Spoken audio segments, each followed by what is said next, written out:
I remember the day we brought Lily her first cello. She was 8 years old, full of curiosity, with eyes that seemed to hold the weight of 1,000 dreams. From the moment she touched it, cradled it in her tiny hands, I could see something awaken in her, a spark that had never been there before. It wasn't just a gift. It was a promise, a piece of her soul waiting to be expressed. I watched her turn the bow over in her fingers, as if she was holding a fragile world she had only just discovered. My parents were with us that day.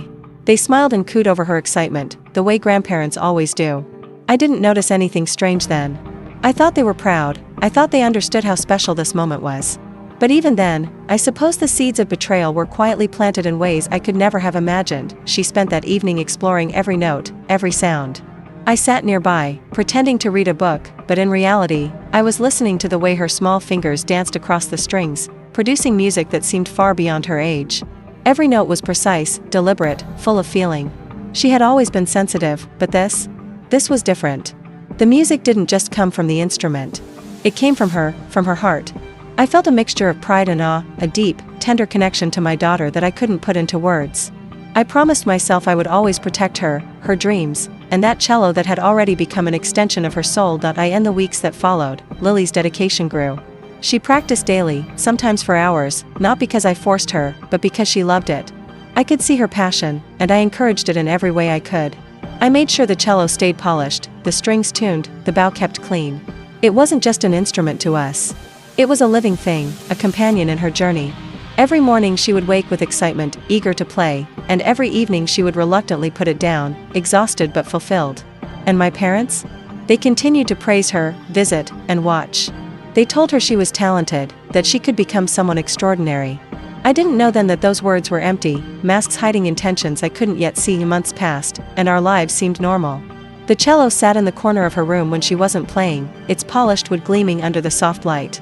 It had scratches and tiny marks from hours of use, but to me, those imperfections made it even more beautiful. Every dent, every mark, told a story of her dedication, her progress, her tiny victories. I often thought about how one day she would play in concerts, how this little gift might become the start of something extraordinary. But life, I would soon learn, has a way of testing everything you hold dear. Then, one day, everything changed. I came home from work a little earlier than usual. The house was quiet, too quiet. That immediate sense of unease hit me as soon as I stepped inside. I called for Lily. No answer. I walked into her room, expecting to find her practicing, humming softly to herself, the cello in her arms. But the room was empty. The cello was gone. My heart stopped. I walked around frantically, looking under her bed, checking the closet, every corner. It was nowhere to be found. And then I saw her, sitting on her bed, her small hands clutching the sheets, tears streaming down her face. "Mom, the cello? It's gone," she whispered. My mind froze. I knelt beside her, trying to understand, trying to process the words that seemed impossible. "Gone? How? What do you mean it's gone?" I asked, my voice trembling. She looked at me with eyes that mirrored my own fear and confusion, and whispered, They took it." I couldn't comprehend it. "Who took it, sweetheart?" I asked, my heart pounding so hard it hurt. She hesitated, then said in a small voice, "Grandma and Grandpa. They took it." The world seemed to tilt on its axis. My parents? The people I had trusted the most, the people who had promised to protect and love Lily unconditionally, had taken the one thing that mattered most to her. My stomach sank. I felt a wave of disbelief, followed by anger and confusion. How could they do this? Why would they do this?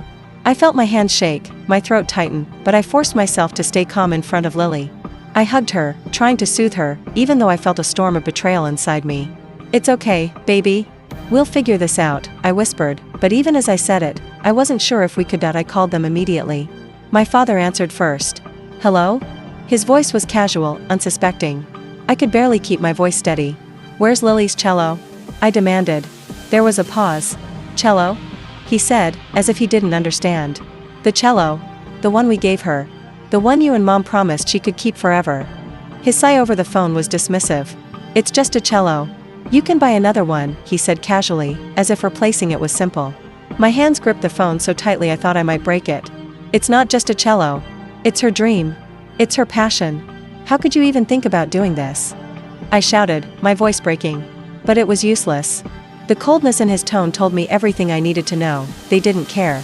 They had no understanding of what they had stolen in days past. I tried to hold it together, but the emptiness in our home was overwhelming. Lily refused to touch the cheap replacement I had bought. She would sit beside it, staring, sometimes hugging it, sometimes just looking at it with tear-filled eyes. Her innocence had been shattered. She was no longer the joyful, curious girl who had danced with her cello. She was quiet, withdrawn, as if a piece of her had been ripped away. Watching her like this filled me with a mixture of grief and fury I had never known before. I wanted to scream at my parents, to make them understand the damage they had caused, but I knew I had to be smarter than that. I needed proof, I needed the truth. I needed justice. I started digging. Quietly, methodically.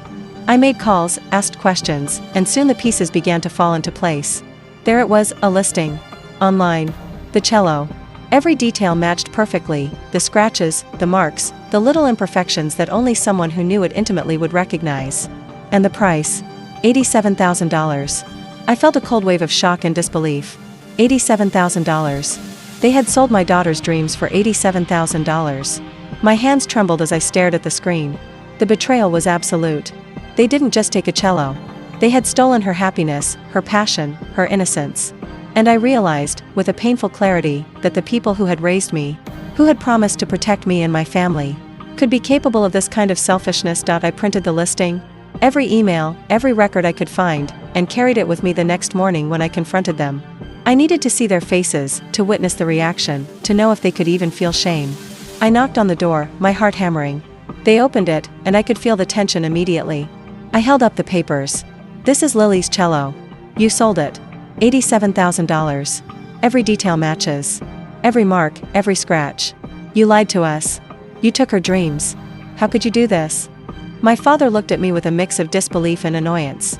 It's just money, he said again, shrugging, as if the theft had been trivial, as if it meant nothing. My mother looked down, her eyes avoiding mine, her face pale. But I could see the truth in her avoidance. She knew. She had participated in this betrayal. They had no words, no excuses that could stand against the weight of the evidence I had gathered. I remember that moment vividly. The way their faces shifted from casual indifference to a strange mix of fear and guilt. I could feel the power of the truth pressing against them, exposing every lie, every rationalization, every selfish act. I realized then that this was only the beginning. The cello had been taken, yes, but what followed would not just be about reclaiming an instrument. It would be about reclaiming justice, reclaiming Lily's dreams, and teaching those who had betrayed us that every action has consequences. And as I held Lily that night, comforting her, I felt something solidify inside me, a determination that I had never known before. I would not rest until what had been stolen was returned. I would not rest until my daughter knew that betrayal might hurt, but it could never destroy her passion. I promised myself, in that quiet, tense room, that the next steps I took would be careful, calculated, and unstoppable. Even as I lay awake that night, thinking about the betrayal, the shock, the heartbreak, I began to form a plan. A plan that would expose the truth, restore what had been taken, and ensure that my parents would face the consequences of their actions. This wasn't about revenge in the traditional sense. This was about justice, about correcting a wrong that could never go unpunished. And deep down, I knew that when the cello returned to Lily's arms, it wouldn't just be a victory for her. It would be a triumph for truth, resilience, and a mother's unwavering love. I couldn't sleep that night. Every time I closed my eyes, I saw Lily's little hands on the cello, the way she used to cradle it, the pride in her eyes when she played her favorite pieces. I kept replaying my conversation with my parents, their casual dismissal, the way they treated the theft as if it were trivial. It wasn't trivial. It wasn't just money. It was her dreams. It was her heart. And the more I thought about it, the angrier I became. Anger isn't always loud. Sometimes it's quiet, simmering, patient. And that's what I felt. I felt the anger settle into a kind of steel inside me, sharp and precise, ready to be used to restore what was lost. The next morning, I started my search in earnest. I had always been resourceful, but this was different. I needed proof, undeniable proof. I couldn't rely on their words or promises. I had to gather evidence that could not be disputed. I spent hours on the phone, asking about rare instruments, checking online listings, and reaching out to people who specialized in collectibles. Every lead I found, I followed. Every suspicious detail, I investigated. I wanted to build a case so strong that when the time came to confront them, there would be no room for denial. No place for lies to hide. I discovered that the cello had been sold through a dealer who specialized in rare instruments. The photos online showed every detail I recognized: the tiny scratch near the bridge, the worn wood where Lily's fingers had pressed the most, the slight curve of the bow. Every mark was unmistakable. I printed everything: emails, transaction details, screenshots, even expert opinions confirming the cello's authenticity. I organized it meticulously. It wasn't just about showing them I was right. It was about creating a record of their betrayal, a mirror reflecting every selfish choice they had made. Days passed, and Lily remained withdrawn. She barely touched the cheap replacement I had bought her. I could see the sadness in her eyes, a quiet sorrow that seemed to settle over her like a shadow. She would sit in her room, staring at the empty corner where her cello used to stand, sometimes tracing the air as if she could feel its absence. My heart ached. I hated seeing her like this. And every time I looked at her, my resolve strengthened. They couldn't take this from her. They wouldn't win. Not if I could stop them. I remember the moment it hit me. If I acted too soon, they might destroy the evidence. They were manipulative and clever, always thinking a step ahead. I had to be careful. I couldn't let my anger rush me into mistakes. So I planned each step meticulously. First, I gathered all the information I could. Then, I made discreet calls to lawyers and experts, asking what could be done to recover stolen property, even when it involved family. I needed to understand every legal avenue, every potential pitfall. I needed to know how to corner them without giving them a chance to escape. While I worked, I also worked on my own emotions. Anger was one thing, but I needed clarity. I needed to separate my fury from the strategy. If I confronted them with uncontrolled emotion, they would see weakness. They would manipulate me, twist the situation, and maybe even destroy the evidence. So I wrote down everything, documented my feelings, my observations, everything that happened from the day the cello disappeared. I turned my hurt into a map, a blueprint for action. Every morning, I would check the listing, watch for changes, watch for any attempt to hide or sell it again. I even reached out anonymously to the dealer, asking questions as if I were a buyer. I needed to confirm beyond doubt that it was indeed Lily's cello, that it hadn't been swapped or replaced with another similar instrument. Every confirmation I received made my resolve stronger. I felt the anger that had simmered inside me sharpen into a focused determination, but it wasn't just about the cello anymore. It was about trust, about betrayal, about the realization that the people who were supposed to protect and nurture us could be capable of such selfish cruelty. I thought about Lily constantly. I thought about the way she had cried when she discovered it was gone, the way she refused to touch the replacement, the way her little heart had been broken. I couldn't let that go. Not for her, not for me. I had to fight, and I had to win, and then I started noticing patterns in my parents' behavior. Subtle things they didn't think I would see. The way my mother's eyes would shift when the topic of the cello came up. The way my father would avoid certain questions. Their casualness was just a mask. Beneath it, I could see the guilt, the fear, the realization that they might have overstepped. I knew then that when the time came, they would be vulnerable. They would crack. I just had to be ready. I began rehearsing the confrontation in my mind, over and over. I imagined their excuses, their attempts to deflect, their strategies to twist the truth. And I imagined my responses, calm, precise, backed by evidence they could not deny. I imagined the moment I would present the papers, the transaction details, the screenshots, the expert confirmations. I imagined their faces as they realized they could no longer hide, could no longer manipulate, could no longer deny. That image fueled me, gave me strength when the nights felt too long, when the weight of betrayal felt crushing. The more I dug, the more I realized something else. This wasn't just about one cello. This was about every choice they had made to prioritize money over family, to value themselves over the happiness of the people they claimed to love. It was about exposing the truth, about making sure that actions like theirs had consequences. And that thought, cold and sharp, gave me clarity. I knew that the day I confronted them, it would be about justice, not revenge. It would be about restoring what was taken, about protecting my daughter, and about making sure they understood the weight of their betrayal. I began making small plans to ensure Lily would be safe emotionally. I didn't want her to witness the confrontation until it was over. I wanted her to feel the victory, the restoration, the return of her dream, without being caught in the storm of adult anger and betrayal. I spent hours talking to her about patience, about trust, about resilience, preparing her in subtle ways for the return of her beloved cello, without telling her the full story yet. I wanted her to be strong, to see that even when people fail you, you can fight back, you can reclaim your happiness. Every day, I felt the tension building. I felt the weight of anticipation pressing on me. I thought about the confrontation constantly, planning each word, each movement, each response. I wrote notes, I practiced, I imagined every possible scenario. I knew they would try to deny it, to twist it, to make it seem like it had been a mistake, a misunderstanding. But I had proof. I had everything. And the more I imagined the moment of truth, the more I felt a strange calm settle over me. I knew what had to be done, and I knew I could do it. At night, I would sit by Lily's bed, watching her sleep. Her small chest rising and falling, her fingers occasionally twitching as if dreaming of the music she loved. I would hold her hand, squeezing it gently, feeling her warmth, her innocence, her vulnerability. And I would promise myself silently, as I had since the day the cello disappeared, that I would not rest until it was returned. That I would not rest until my parents faced the consequences of their actions. That I would not rest until Lily's dreams, her passion, her love for music, were restored. And so the days passed, filled with quiet investigation, careful planning, and a growing storm of anticipation. I felt a mixture of fear and exhilaration, knowing that soon, very soon, everything would change. The cello would be back, Lily's smile would return, and my parents would finally see the consequences of their choices. The morning I decided to confront them, I felt a strange mix of fear and resolve swirling inside me.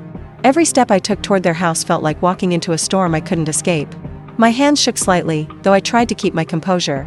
I carried the folder with all the evidence, the screenshots, the transaction details, the emails, the confirmations from experts who verified Lily's cello. Every page represented months of careful observation, planning, and silent anger that had been building since the day the cello was stolen. I reminded myself that this wasn't about anger. It was about justice. It was about restoring what had been taken. And I would not falter. When I arrived, their door opened before I could knock. My father greeted me with that casual, smug smile that had always made me uncomfortable. My mother followed behind him, her hands folded, her face carefully neutral. But I could see the tension behind her eyes, the slight twitch in her jaw. They knew something was coming. I didn't waste a moment. I stepped inside, holding the folder tightly. "We need to talk," I said calmly, my voice steady even as my heart pounded in my chest. They exchanged a glance, subtle but meaningful, the kind that parents use when they're trying to strategize in front of their child. But this time, I wasn't a child. I was a mother fighting for her child, and I held the upper hand. I placed the folder on the table and opened it carefully.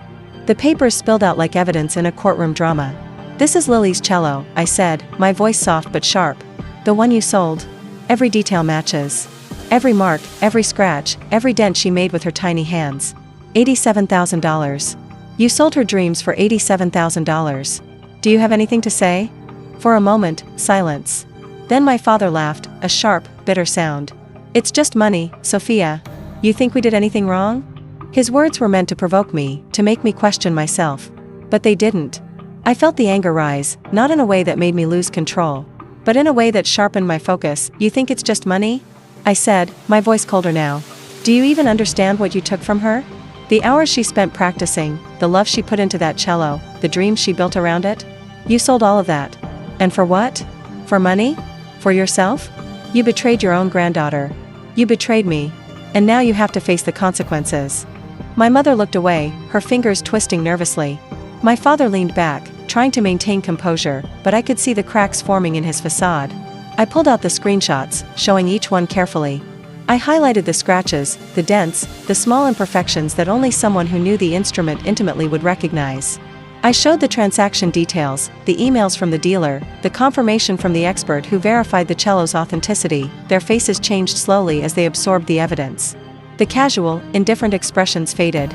My father's eyes widened slightly, my mother's lips pressed into a thin line. I could see the realization dawning. There was no escape, no way to deny what had been done. I don't know what to say," my father muttered finally, his voice cracking. He tried to reach out, to soften the situation, but I wasn't having it. "Don't speak," I said firmly. "I've heard enough excuses. You had a choice, and you chose greed over family. And now, you will have to make it right." I could see panic rising behind their eyes. They weren't used to being confronted like this, with undeniable proof and a calm, steady voice. They had always controlled the narrative, manipulated situations, twisted the truth. But this time, the story was mine, and the evidence left no room for manipulation. I continued, my voice steady, deliberate. "You will return the cello to Lily. Not because you want to, not because you feel guilty, but because it's right. And because now everyone knows what you did." I watched as they shifted uncomfortably, the weight of their actions pressing down on them. For the first time, I noticed fear, not the loud, obvious fear of danger, but a subtle, creeping fear of exposure, of being held accountable. My parents had spent years manipulating and controlling, but now they were powerless. And I could see it. Every lie they had hidden behind, every excuse they had used, crumbled under the weight of truth. I paused, letting the silence sink in. It was heavy, tense, and yet satisfying. I could feel the energy in the room shift, the balance of power finally tilting in my favor. I wasn't yelling, I wasn't threatening, I didn't have to. The truth was enough. "It always is." Then, slowly, my mother spoke, her voice barely audible. "Sophia, we didn't mean. I cut her off. It doesn't matter what you meant. Intentions don't erase actions. You took from a child something she can never replace on her own. And now, you will return it. The rest of the morning passed in a blur. I explained to them how the cello had been identified, how the transaction had been traced, how everything they had done could be verified and documented. My parents tried to argue, to twist things, but every time they opened their mouths, I countered with proof. The more they tried, the clearer it became that they were cornered. They couldn't deny it, they couldn't escape. Finally, after hours of tense discussion, they agreed. They would return the cello. Not out of remorse, not because they realized the harm they had caused, but because the evidence was undeniable, and I had made it clear that this wasn't negotiable. I didn't celebrate yet. There was still work to be done. There was still the matter of making sure Lily understood that her dreams were safe, that her passion hadn't been destroyed, and that the betrayal of her grandparents would not define her. As I left their house that day, folder in hand, I felt a strange combination of relief and exhaustion. Relief because the first step had been taken, exhaustion because the emotional weight of confronting those who had betrayed us was heavier than I had anticipated. But I knew this was only the beginning.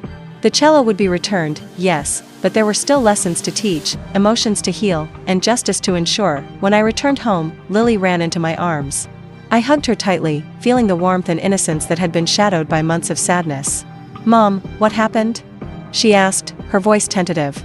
I held her close, knowing that soon, very soon, her beloved cello would be back, and with it, her dreams, her music, her joy. I whispered to her, "Soon, baby. Everything will be okay. I promise." And in that moment, I realized that the fight wasn't just about a cello. It was about resilience, about standing up for what's right, about showing a child that even when people betray you, you can reclaim your happiness. And that promise, that determination, gave me strength for the next steps that were still ahead. The morning the cello was finally returned was colder than usual, with a thin mist hovering in the air. I woke early, my mind already racing through every possible scenario. Would Lily cry when she saw it? Would she even believe it was hers? Could the shadow of betrayal still haunt her joy? I took a deep breath, reminding myself that the day wasn't about my anger, nor about proving a point to my parents. It was about restoring something sacred, something irreplaceable, something that had been stolen from my daughter. When the doorbell rang, my heart skipped. I opened the door to find my parents standing there, the cello in its case between them. They looked hesitant, unsure, like intruders in a space they had no right to enter. My father's eyes darted nervously toward me, searching for an expression that would tell him if he was still in control. My mother's hands were shaking slightly, and for the first time in years, I saw genuine fear in their faces. Not fear of punishment, not fear of confrontation, but fear of truth, the kind of fear that comes when the weight of your choices finally catches up. I stepped aside, letting them enter. Lily was sitting on the edge of the couch, her legs swinging nervously, her fingers clutching the edge of her shirt. When she noticed the cello case, her eyes widened, a mixture of hope and uncertainty flashing across her face. "Mom, is it really?" she started, but I shook my head gently, urging her to stay calm. I wanted her to experience the moment fully, without the cloud of chaos that had surrounded the theft. My parents placed the case on the floor carefully, as if it were a fragile relic. I could see their hesitation, the way they kept their hands hovering, unsure how to release something they had treated so lightly when they stole it. "Lily, it's here," my father said finally, his voice low, almost timid. My daughter's eyes locked on the cello, and in that instant, time seemed to slow. The months of heartbreak, the nights of sorrow, the days of missing music, all of it hung in the balance. And then, like a dam breaking, it poured out in her gasp. In the wide-eyed disbelief that washed over her. I knelt beside her, waiting silently. She took a trembling step forward, then another, until she was close enough to touch it. Her tiny fingers brushed the polished wood, hesitated, then pressed firmly, as if confirming that this was real, that it belonged to her. Tears welled up in her eyes, but this time they weren't tears of loss, they were tears of relief, of joy, of validation. She looked up at me, her lips quivering, and whispered, "Mom, it's back." I felt my own tears welling, the kind of tears that come from months of tension, heartbreak, and finally, release. I hugged her tightly, feeling the weight of her tiny arms around me, her warmth and trust, the innocence that had been shadowed by betrayal slowly returning. "Yes, baby," I said, my voice soft. "It's back. All yours. Forever." She sank to the floor, opening the case fully, her eyes scanning the familiar instrument. Every scratch, every mark, every tiny imperfection was there, and she traced each one with her fingers, whispering little "thank yous" under her breath. I watched her, mesmerized, realizing that this cello was more than wood and strings. It was a bridge back to her happiness, her confidence, her love for music. And I had made sure it was hers again, but even in this moment of joy, I knew I had to confront the deeper issue, the betrayal itself. My parents were still in the room, silent, their guilt palpable. They had returned the cello, yes, but they had not yet faced the full consequences of their actions. I wanted them to understand, truly, the depth of what they had done. Do you understand what you took? I asked quietly, my gaze steady on both of them. It wasn't money. It wasn't just an object. It was her dreams, her trust, her innocence. You sold something that can't be replaced with cash. And do you know what that does to a child? They shifted uncomfortably. My mother's lips pressed into a thin line. My father avoided my eyes. I didn't need them to speak. Their silence was confession enough. I wanted them to feel the weight of that silence. To recognize the consequences of betrayal that isn't about legality but about morality. About love, about human decency. Lily, sensing the tension, looked up at me. Her voice was small but firm. Mom, they did it. They took it. But it's back now. That's all that matters, right? Her words were innocent, but they held a power I hadn't expected. They reminded me why I had fought, why I had endured months of quiet planning, why I had maintained focus even when my heart wanted to explode in anger. It was about her. Always her. I knelt beside Lily again, whispering, yes, baby. It's back. And no one can take it from you again. Not even them. She smiled, and for the first time in months, her face lit up with genuine joy. She picked up the bow, adjusted the strings, and played the first notes cautiously, almost as if testing reality. Then, slowly, the melody grew, clear and bright, filling the room with the sound that had been missing for so long. My parents listened, their faces pale, and I could see the shame in their eyes.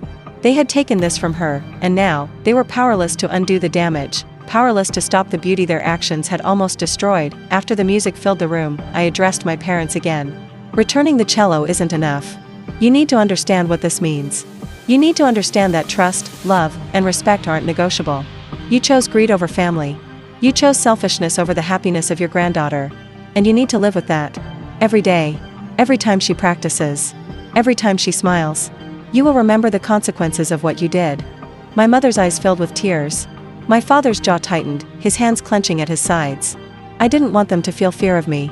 I wanted them to feel the weight of truth, the realization that betrayal cannot be undone easily. I wanted them to learn that actions have consequences. Even when you think you can hide them behind smiles and words. Lily, oblivious to the full weight of my words, continued to play. Her fingers moving confidently across the strings now, the music flowing from her heart. Watching her, I realized that the cello's return was more than just a physical restoration. It was a restoration of hope, of trust, of the belief that injustice can be righted if you fight for it. And that was the true victory. After hours of careful observation and conversation, I finally felt a sense of closure. The cello was back, Lily was happy, and my parents had no choice but to face the reality of their actions. I knew they would not change overnight, nor would they likely apologize sincerely, but the lesson had been made clear. Their betrayal had consequences. And justice, quiet and deliberate, had been restored. That night, after putting Lily to bed, I sat alone in the living room, listening to the faint echoes of her music from her room. I reflected on the journey we had been through, the heartbreak, the planning, the confrontation, the restoration.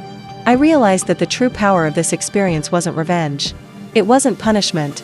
It was the understanding that even in the face of betrayal, love, determination, and truth can prevail. I knew, deep down, that this experience had changed all of us. Lily had learned resilience and patience. She had learned that even when something precious is taken from you, you can reclaim it. My parents had learned that actions have consequences, that selfishness cannot hide behind familial bonds. And I had learned that justice doesn't always come quickly or easily. But when you fight for it with clarity and purpose, it will come. In the days that followed, Lily practiced tirelessly, the music flowing from her as if the cello had never been gone. I watched her, my heart full, knowing that the months of struggle, planning, and confrontation had all been worth it. And though the shadow of betrayal lingered, it no longer had power over us. We had reclaimed what was ours, not through anger, but through patience, strategy, and unwavering determination. And as I closed my eyes that night, I whispered a promise to myself and to Lily, that no one, not even those closest to us, could ever take her dreams from her again. That the cello, her music, her passion, would always belong to her, protected by love, courage, and the lessons we had learned together. In the days after the cello was returned, our home felt different. The air was lighter, but tension lingered like a shadow. Lily was joyful, her music filling every corner of the house once again, her laughter and melodies weaving through the rooms. But my parents' presence weighed heavily on me.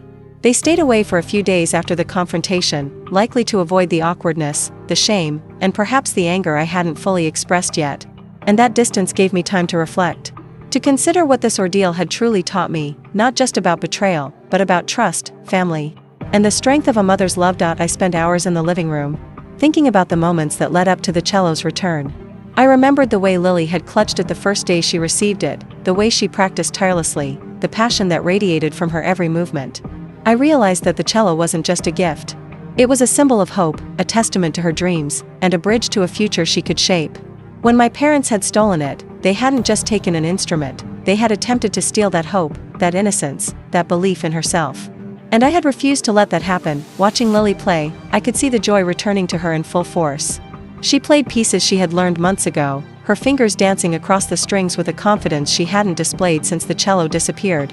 Her posture was upright, her expression radiant, her soul unburdened by the absence that had haunted her. I realized then that all the careful planning, the sleepless nights, the moments of quiet anger, had been worth it. Justice had been restored, and her passion had been safeguarded, but the battle wasn't completely over. My parents were still there, lurking in the background of our lives, their actions having left scars that couldn't be ignored.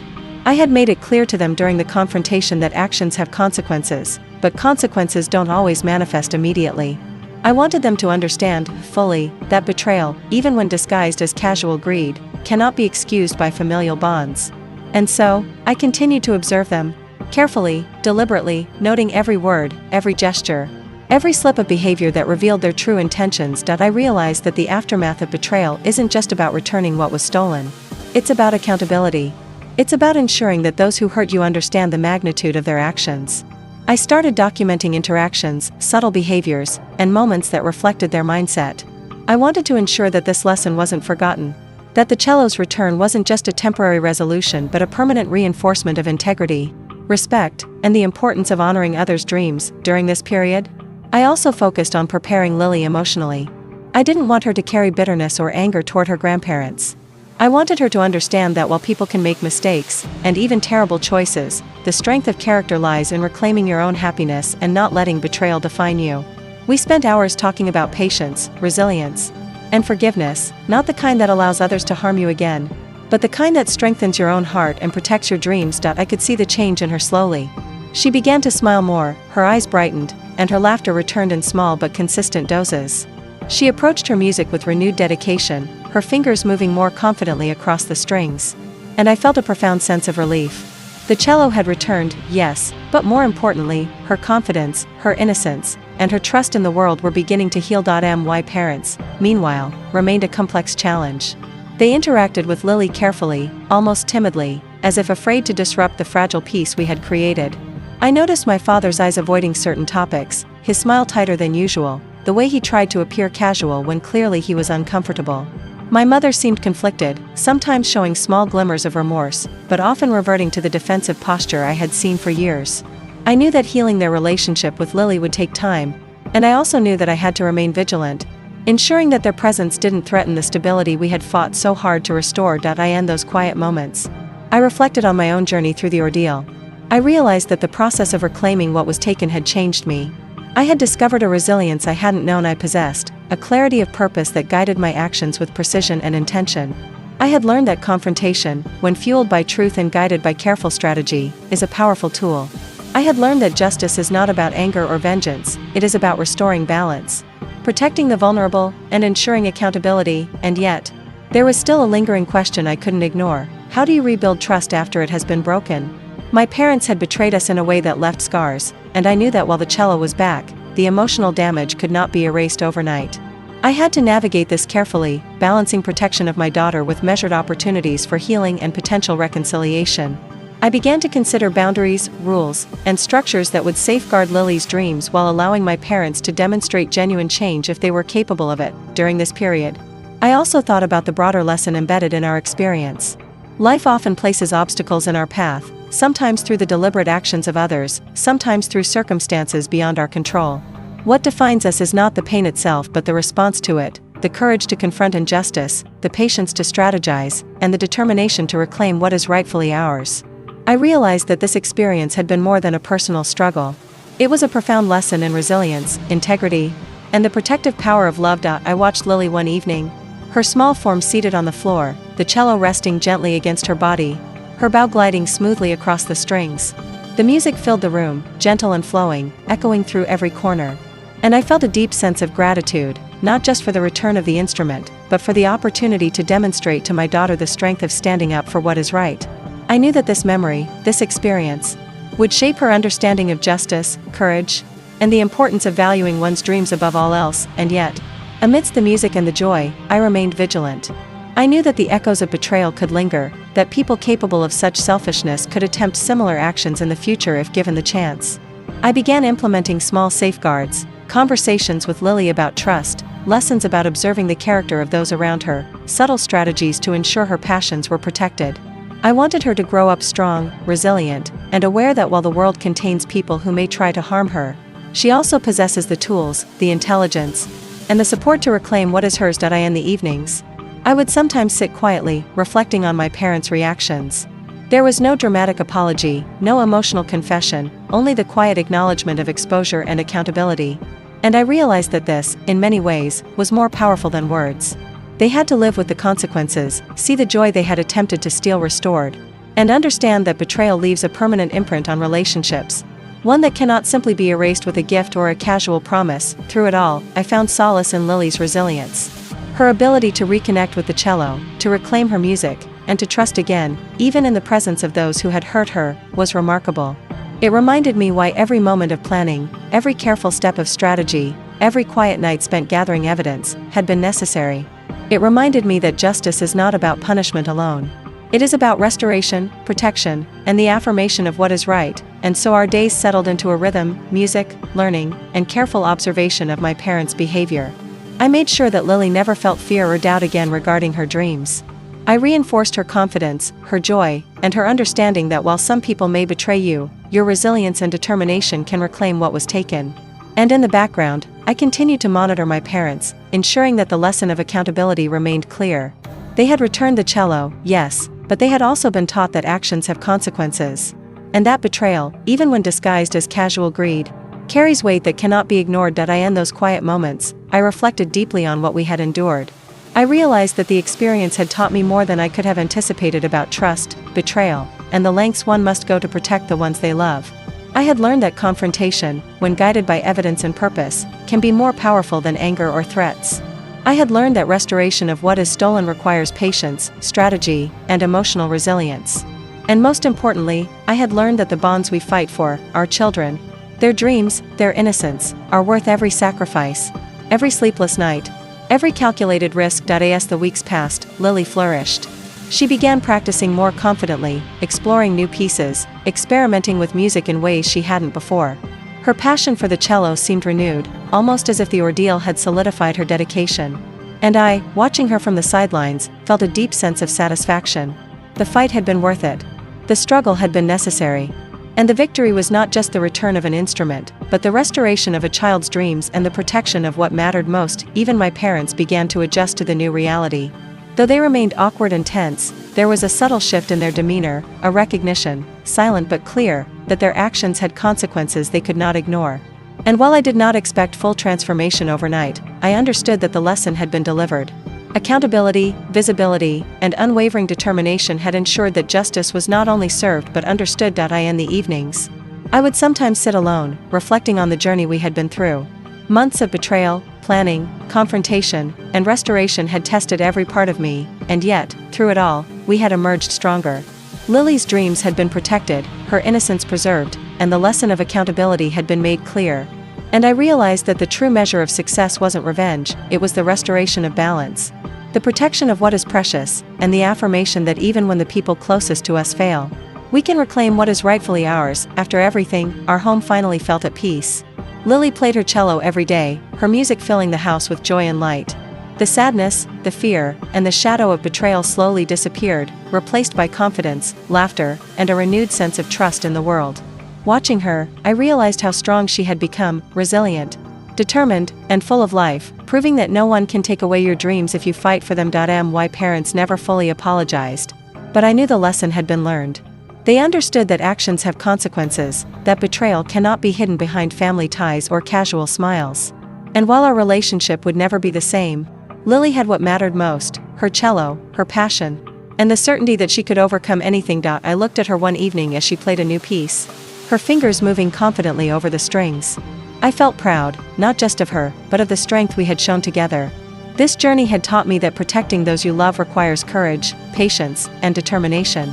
That justice is not always about punishment, it's about restoration, teaching accountability, and making sure dreams are never stolen again. Thank you all for watching this story.